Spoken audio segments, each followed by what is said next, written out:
everyone, welcome back to my channel Prolong World with me. अब है दिसंबर का महीना और दिसंबर का महीना जर्मनी में बहुत ही ज़्यादा स्पेशल होता है। क्यों? दो रीजंस हैं। क्योंकि दिसंबर में होती है बहुत सारी सर्दी और स्नोफॉल, और सेकंड रीजन है क्योंकि दिसंबर में होता है क्रिसमस। सो फ्रो वाइनाक्टन। फ्रो वाइनाक्टन का मीनिंग है मैरी क्रिसमस। तो क्योंकि अब है क्रिसमस का सीजन, तो मैं आपके साथ इस बार इस वीडियो में शेयर करूंगी जर्मनी की कुछ स्पेशल ट्रेडिशंस जो क्रिसमस के टाइम पे की जाती है। सबसे पहला होता है एडवेंट कैलेंडर। एडवेंट कैलेंडर में होती है दिसंबर 1 से लेकर दिसंबर 24 तक, यानी क्रिसमस तक की 24 विंडोज़। और ये बिल्डिंग है जर्मनी के गेगनबाग शहर के राटहाउस की, जिसको बिल्कुल एडवेंट कैलेंडर की तरह 24 विंडोज़ के साथ बनाया गया है। क्रिसमस में इसे एडवेंट कैलेंडर जैसे डेकोरेट करते हैं।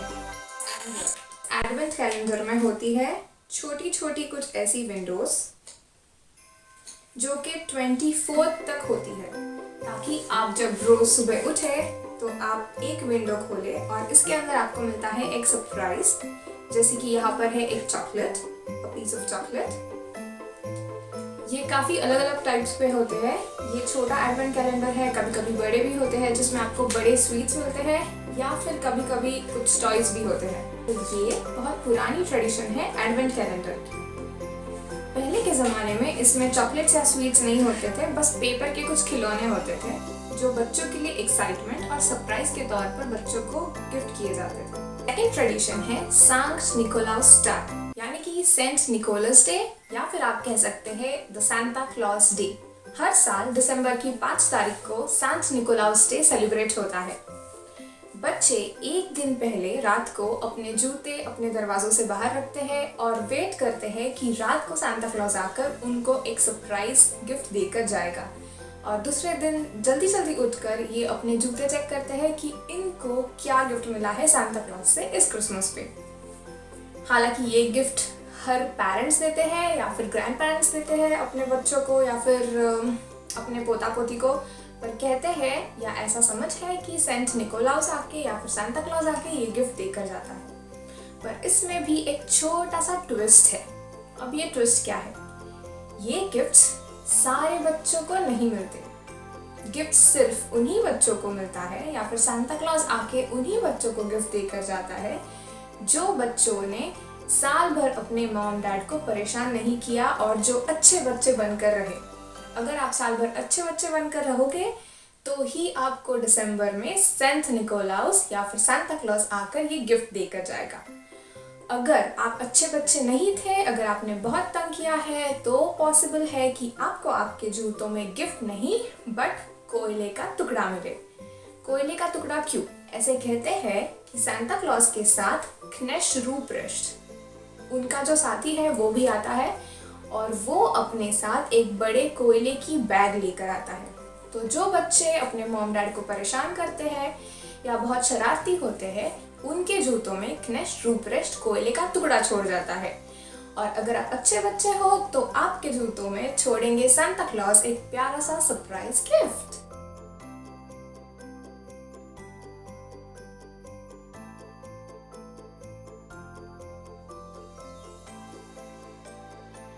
माइथोलॉजी के हिसाब से क्नेश रूप्रेस्ट के पास होती है एक बड़ी सी टोकरी जिसमें वो गिफ्ट्स लाता है।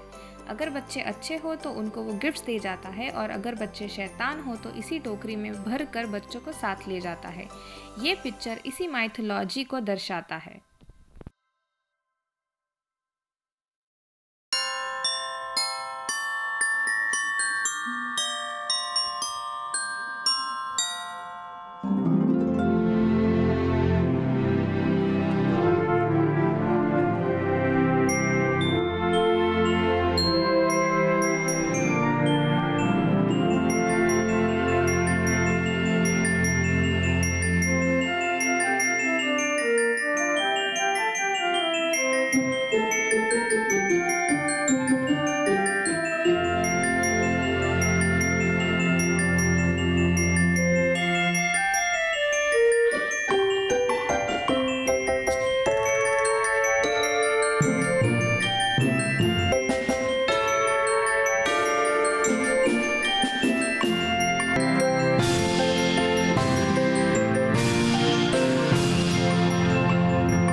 ट्रेडिशन है एडवेंट्सक्रांस।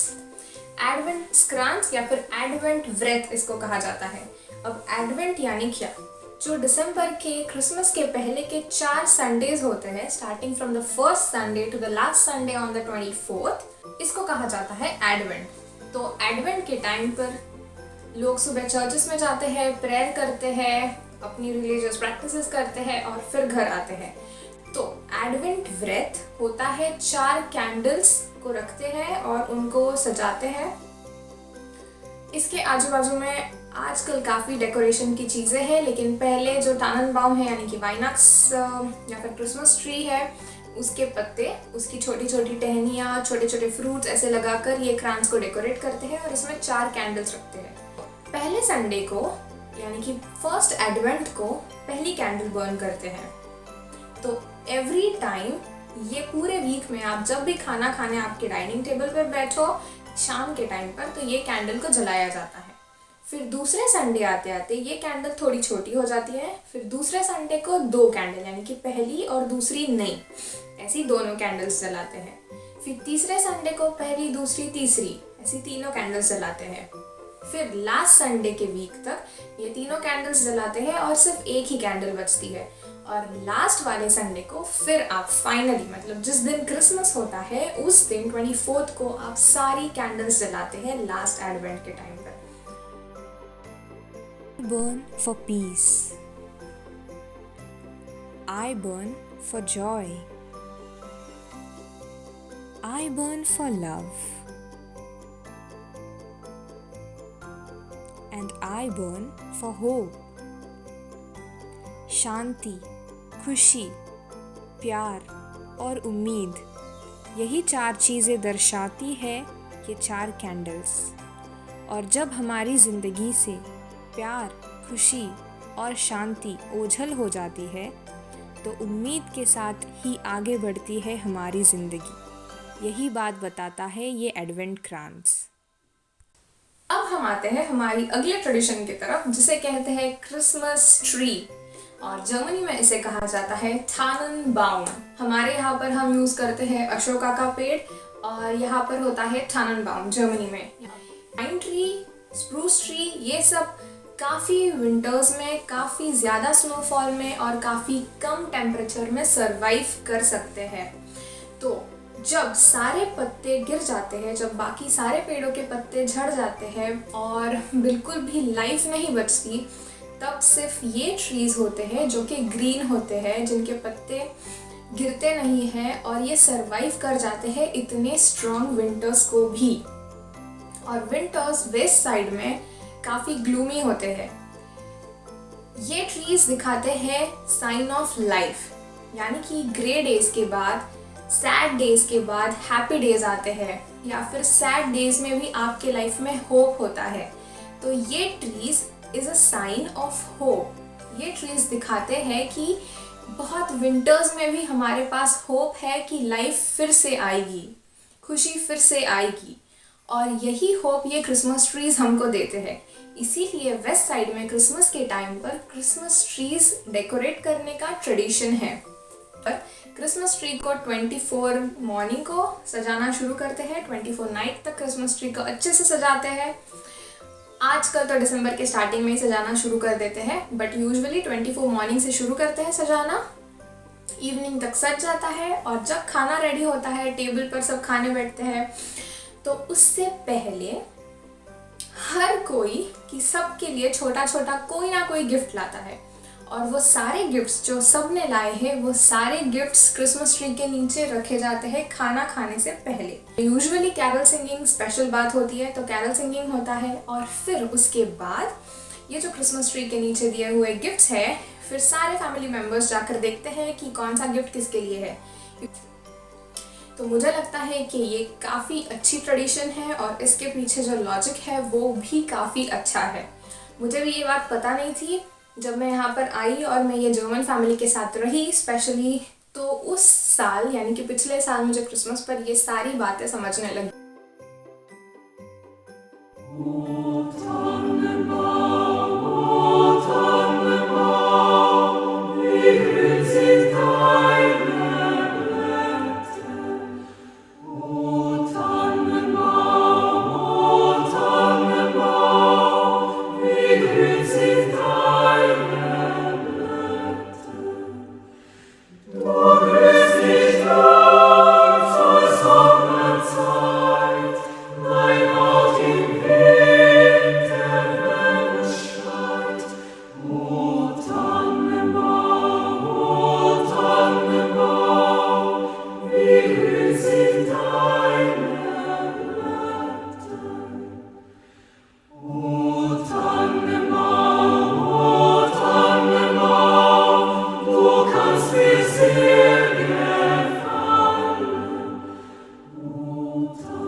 छोटी सी कोशिश आप सबको जर्मनी की कुछ क्रिसमस ट्रेडिशंस बताने की।